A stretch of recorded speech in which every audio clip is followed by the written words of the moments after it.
Hi, welcome back to Campaign Terrain. Once again, I am your resident basement dweller, that guy Cross, and today I'm going to talk to you about a matter of scale. Not this kind of scale, mostly, but scale to how your figures look compared to the grids on the tabletop. So this explains why I build the size I do and why a lot of other people build the sizes they do. Scale is important in a game if you're going to be using miniatures, because it helps if your terrain at least looks like your figures could fit in it realistically. It doesn't have to be perfect, doesn't have to be great. Just has to get the overall impression that they're in a world that's thriving and rich and robust, and it helps with the gaming experience. A lot of people have a much better time picturing what's going on in the game when they can picture what's going on in the game rather than just see it all in their mind. So if you're into the Mind's Eye Theater version, great. If you're into the miniatures version, great.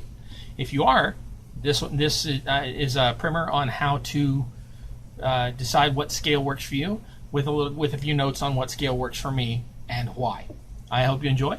I've got a couple little things I've got to arrange and straighten up, and then I'll be right back with you to explain it. It's going to be a pretty short video, just a lot of discussion of theory. You won't need any tools for this one. Won't need any paints for this one. It's going to be pretty straightforward, and I hope you enjoy it. I'll be right back with you. Thanks again for coming to Campaign Terrain. I'll see you in just a minute.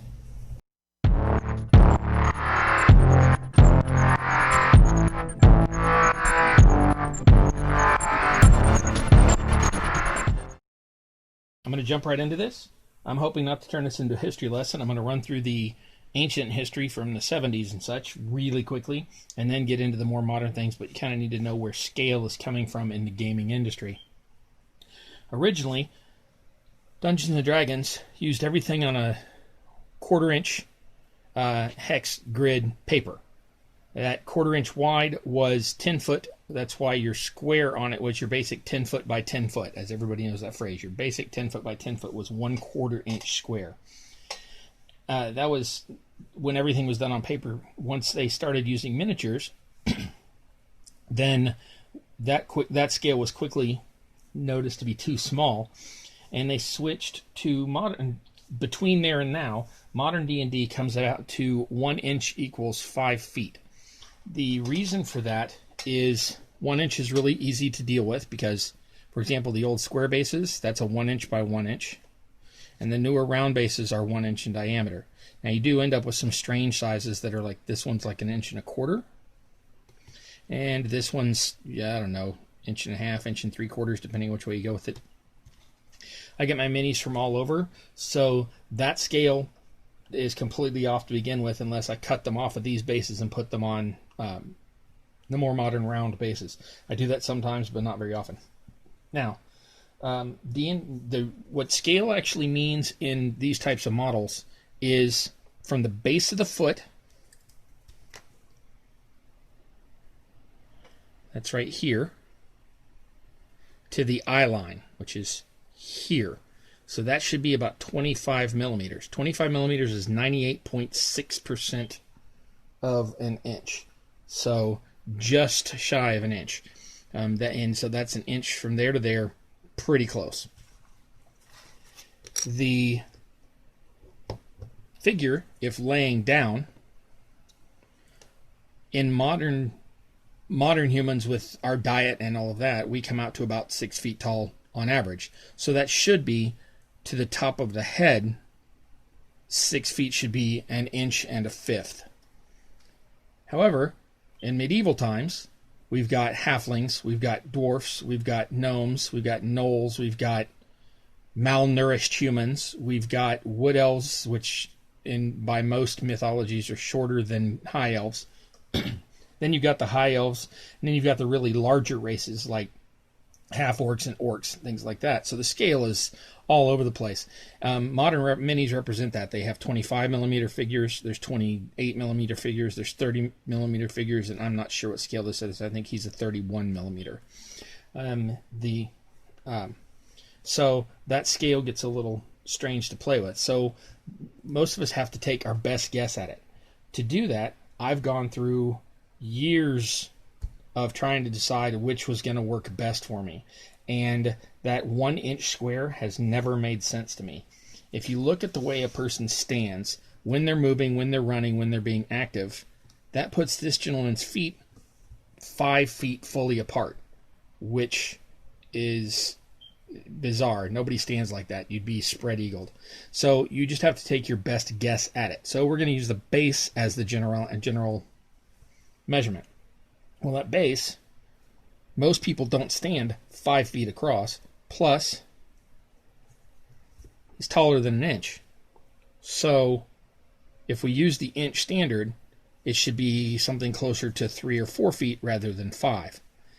Well, as it turns out, 1 foot equaling 1 inch, or excuse me, 1 inch equaling 4 feet is 1/48th scale, also known in model railroading and model scale and scale model building as O scale or zero gauge. And in modern architecture, when they use a scale like this to measure scale, 1 square on a grid paper, like what used to be a 10-foot square in Dungeons and Dragons, is now 1 foot according to architecture and has been for over 100 years. So if you go with that same scale, which is used in at least 4 different industries, you end up with 1 inch equaling 4 feet or 1/4 inch equaling a foot. Now this has worked out really well for me. But then we get into the problem of, well, D&D uses squares, so a lot of other square inches. A lot of other games use a square inch, or they use an inch measurement. That's where it all breaks down. To make the 4-inch fit, you end up with very, very, very narrow corridors. Now I realize there's, well, your basic 10 by 10.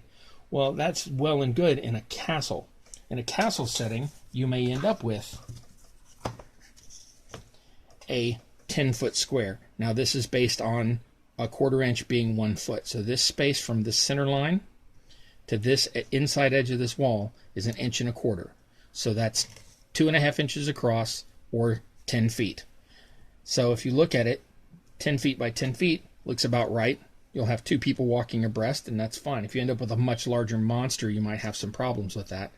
But essentially, these two can walk up and down the hall together, or they can pass each other without any much problem, and that's great in a castle. However, if you're actually in a dungeon crawl, or if you're having to go through a bolt hole, or if you're in a standard hallway like modern architecture, your hallway between your bedroom and your bathroom, they're not 10 feet wide. They're about 3 to 4 feet wide, just wide enough to get your elbows in there comfortably. So if you end up with a hallway like that, you end up with something like this, which works perfectly for a 1-inch base. Now, that has problems and it has benefits. If somebody's throwing a fireball down this hallway, you've got nowhere to go. You're going to get fried.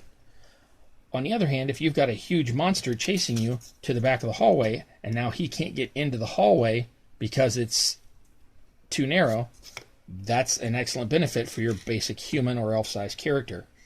So I've had my general 1 1/4 inch, what I call space rather than, or square rather than square inch. 1 1/2 inch, excuse me. That's your 6 feet across space. And that's going to work great for anybody just walking down a normal hallway. If you're using negative space like this, and then you build walls on the outside,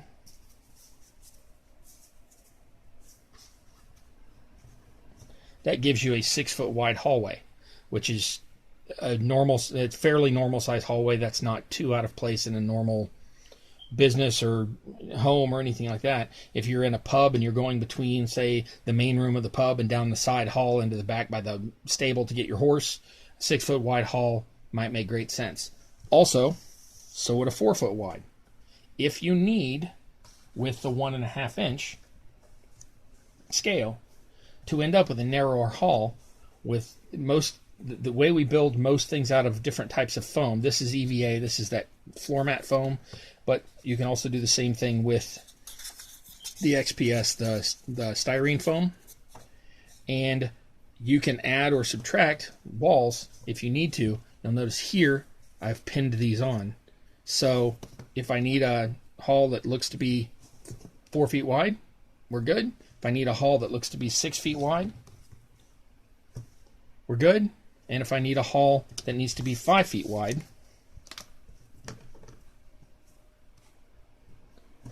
we're good. So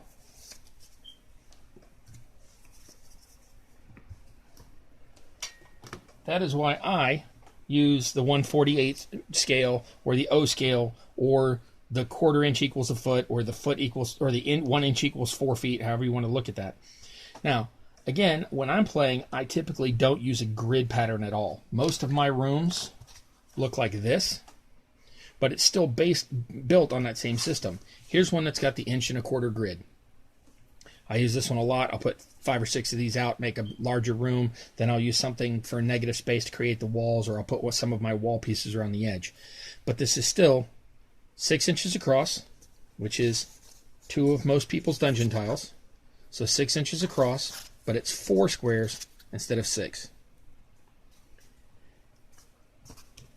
Now this doesn't have a grid on it, but it's based on the same system. That's still the same 6 by 6. I build these in any size I want, but generally I build them on a 3 by 3 size so that they match all of the various tiles that people use. You can see that if I butt those up against, that leaves a 3 inch gap here. Now if I use the center line and a 1/4 inch wall, it's actually a 2 3/4 inch wide space, and you do have to sometimes account for that. But if you put a basic doorway in it, even if it's a little bit too small or a little bit too large, no one's ever going to really mind. It still looks good on the table. So, we've got the 1.5 inch, same form factor here, no grid marks. Same form factor here, grid marks, but they're only at the 3 inch interval.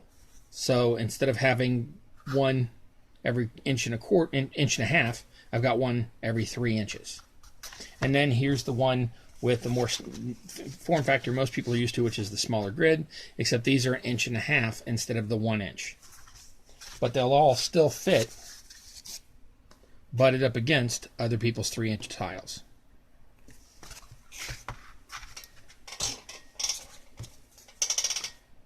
So, as I said, you can show the different configurations with the different sizes of tiles.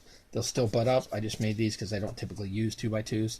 So these are built according to 100 different people's dungeon tiles using the XPS foam. I put way more effort into the paint job than I needed to on these since I'm not going to use them.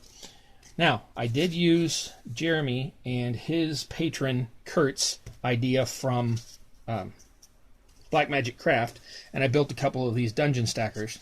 But I built these years after I built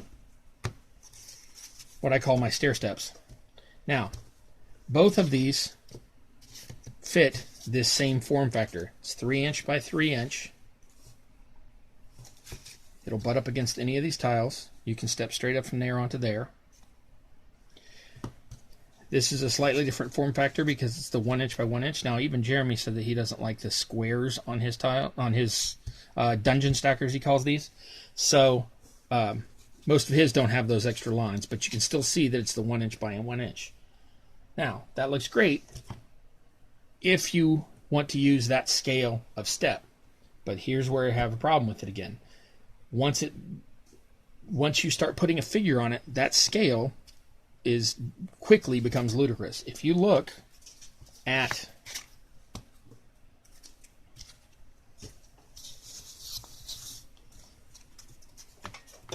one of those next to one of these people, that step is at their waist height, but it's supposed to be a step that they can just step up onto. And that has always looked really strange to me. So most of my stair steppers look like this with a smaller height. Now the height is also 1/4 inch. That has worked well for me. You don't have to do it that way, obviously. This is just my idea.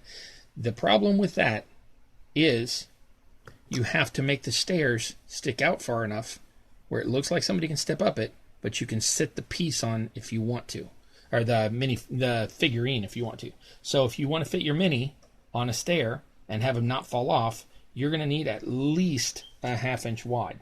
And I think I've got one that's that narrow. As you can see, I cut that one a little weird. That's about 60% of an inch. But that's very easy to support one on. But if you try to support it on the depth of stair tread that would look right with the 1/4 inch, he would rapidly fall off. And I've got an example of that from old school. I cannot remember the name of this game. I'm sure somebody will tell me the name of this game in the comments at one point.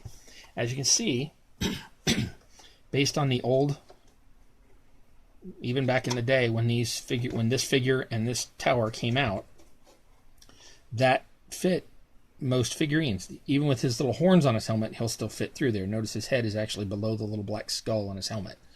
So he looks pretty good next to that door width and height. But with the more modern figurines, they start to look like they'd have to hunch over to get through the door. That's not such a big worry. You can just say that that's how the door was built for whichever race, and that's a different race, and that's fine. But it still gets pretty close. I measured it out, and this tower is about 20 inches, 5 inches tall. 20 inches comes out to 20 feet tall. Well, 20 feet tall for a 2-story building is about right, because a story on a modern building is about 10 feet tall.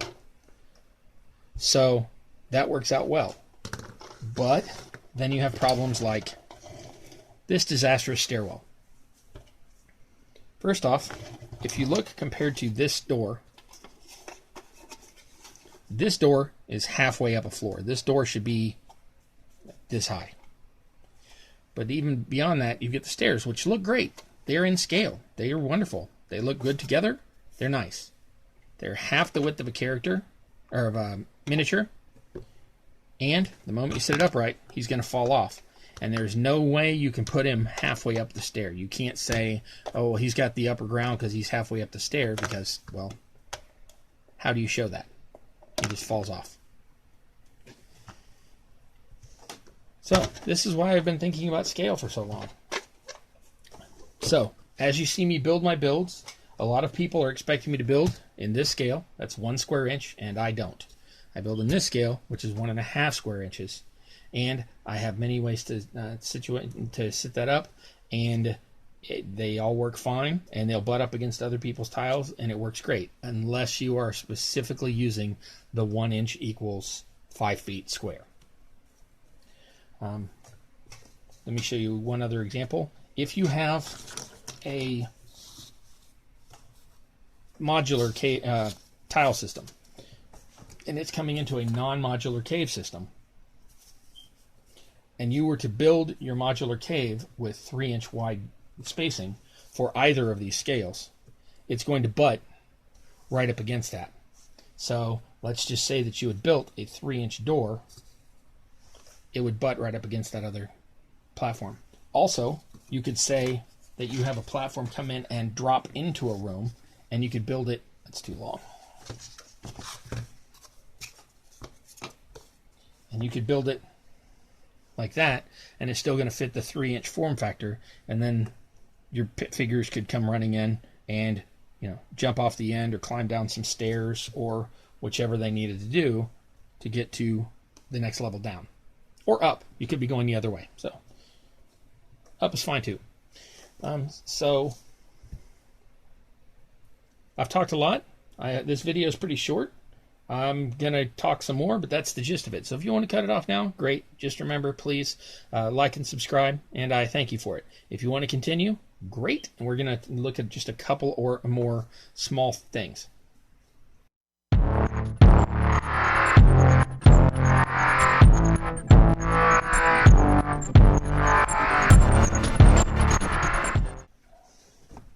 All right, advanced lessons. These are something I call flexi walls. They're just to cover my negative space builds. I can do what I want with them. They do essentially the same purpose as the dungeon stackers, which can be put 100 different ways. You've all seen this on Jeremy's channel. You can put the dungeon stackers however you want. That's the same concept with my flexi walls. Flexi walls define like a negative space. So if you want your cavern to come in and then hook back, you can do that. And your platform, your people can step off it and come in. And however, if you're looking for line of sight like wargaming, this is just tall enough to count to block line of sight. I've used specifically 1/4 inch foam. It took me a long time to come to that idea because I've got about 10 prototypes of this. And if you look, that will completely block his line of sight. So if you're playing a line of sight game like Warhammer 40K or Killzone or any of those, Kill Team I think it's called, any of those, obviously I don't play them, that's going to affect your line of sight. With some of your taller characters, it might not. Yeah, this gentleman, if you take into account just his feet and not the base, it's going to block his line of sight. If you add his base, he can see over. You've got one of these, I think that's a Githzerai. As you can see, he's a little taller. He can see over it. I think Githzerai are supposed to be shorter than humans, so that's kind of a fail. Okay, so you've got line of sight issues you've got to take into consideration with scale. Then you've got miniature add-ons. For example, one game adds these. This is a little treasure chest. It's got little counters. You can turn the little, well, you can hypothetically turn the little knob, and it gives you different counts for what's in the treasure chest and things like that. But if you look at the chest compared to your basic human character, that chest is about 5 feet tall. I suppose you could have a 5 foot tall treasure chest and it might have lots of loot in it, but generally speaking, that's massively out of scale. And these are just the sorts of things you need to take into consideration if you're wanting it to look realistic on your tabletop. Some people don't. Some people, they'll come in and go, right, you're in a cavern. And that's great. And that negates this entire conversation, and this whole video can just go away. But if you're using a scale, these are some considerations for your 1 inch scale, your 1.5 inch scale, your gridded,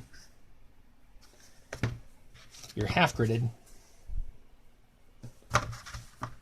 and your gridless considerations. Again, we've got full grid and gridless. All right, I think I've bored you enough. I appreciate you coming, and thanks very much. We'll see you next time. Once again, I have been your resident basement dweller, That Guy Cross, and I hope you're enjoying these. I'm enjoying making them for them. I love you, and I hope to see you next time. Bye.